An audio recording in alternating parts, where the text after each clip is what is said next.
daycare, 1 year sa kinder, 6 years sa elementary, 6 years sa high school, 4 years sa college. Total, 18 years na pag-aaral. Nag-apply ka ng trabaho dahil tapos ka lang mag-aral.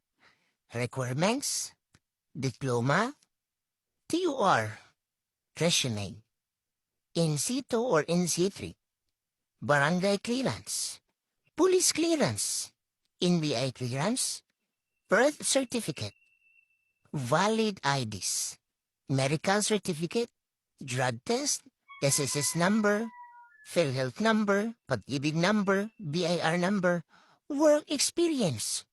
At dapat ikaw ay with pleasing personality. Pero ang sahod mo, 500 pesos per day.